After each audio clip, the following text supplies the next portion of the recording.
Hi everyone, I'm Teresa and I'll be presenting with Marta, also on behalf of our third author, Milena. The shared surname, it's not a coincidence, we are sisters. So as well as sharing our views as linguists and educational practitioners, this talk is inspired by our shared migration experience. So to set the scene at the beginning, these are the main terms you can see now to describe multilingual children in different education contexts in the Czech Republic. They all have some reasoning behind them and different times of creation, but in practice, they pose different limitations. We have, for example, the term pupil foreigner, which is the one most widely used in legislation, which at least takes the group into some account. However, its definition means that any child with a Czech passport, so regardless of their linguistic background, whether they speak Czech or not, does not qualify for support, which has very tangible real life consequences. Advocacy efforts from NGOs mostly have then pushed for the term pupil with a different mother tongue. So this focuses on the linguistic situation rather than citizenship.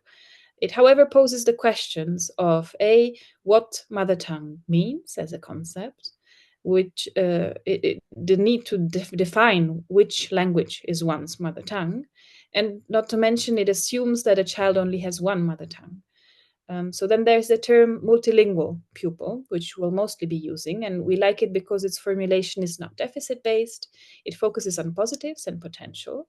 It, however, also fails to capture the child's support needs, and it doesn't point to barriers that exist within the system. Our first set of case studies to show where these terms fall short come from Milena's experience as practitioner supporting early year education.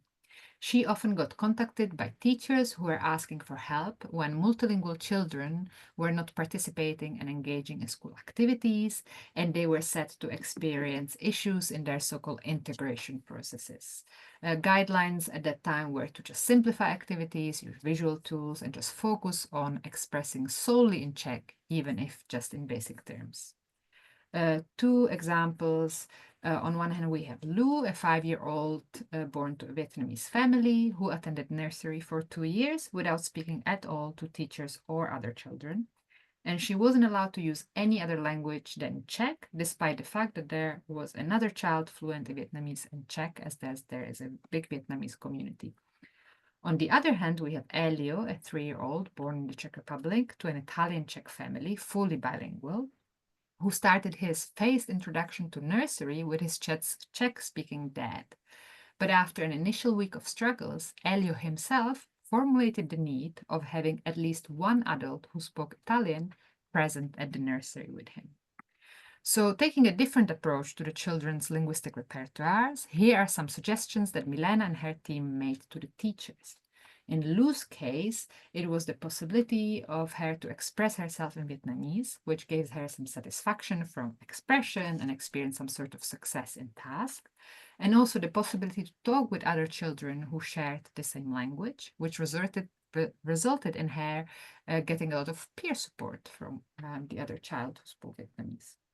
This helped for her to slowly begin talk after being selectively nonverbal at the school for 2 years.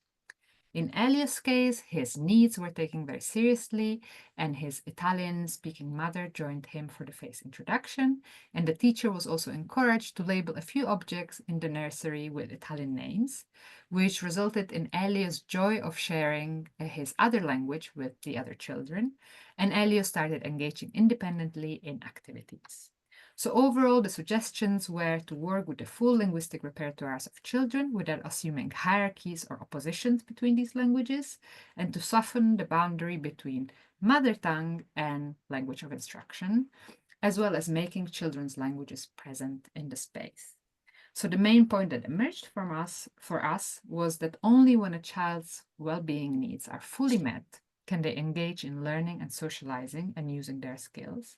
And translanguaging is one of these basic needs. Okay, so our second case study is from my time as youth worker in an NGO, where in 2022 we ideated a participatory project within which a group of young people aged 16 to 25 was set up and supported in exploring their experiences in the Czech education system and they developed some self-advocacy strategies, which included a public campaign to have their voices heard. When recruiting young people for the project, we really wanted to focus on the language that we used in the call for participation, as our aim was to have a group whose diversity would reflect the wide range of multilingual students in Czech schools and their realities. And we therefore found that we would have to move away from the terms used by the organization until then, such as some that I have mentioned before, having reflected on the limitations that these terms posed.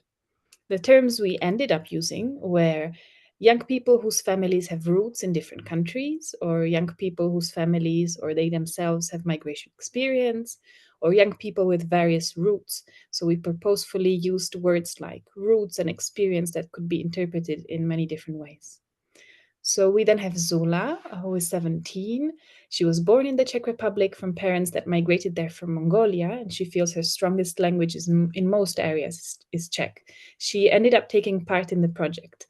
And there she reflected on barriers that she faced in school related to her identity, also to her studies, where her non-Czech speaking parents were not able to provide the support that she needed with her studies at home.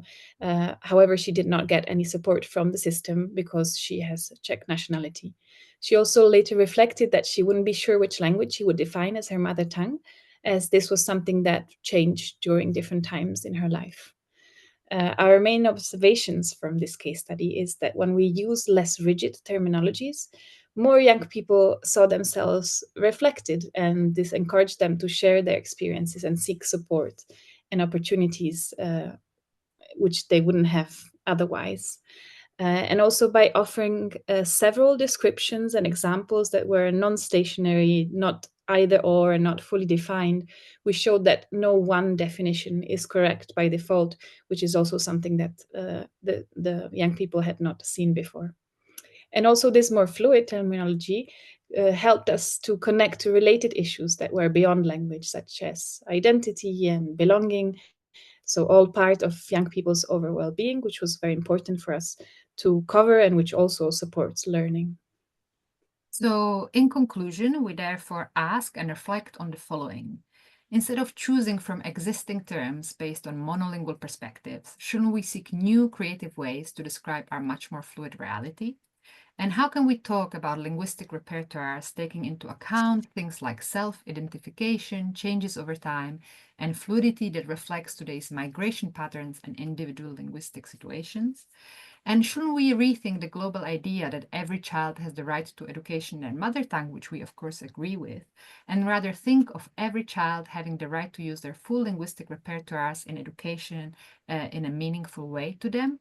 And finally, should translanguaging be considered a basic need of every child's well-being? We look forward to discussing this further with you during the panel.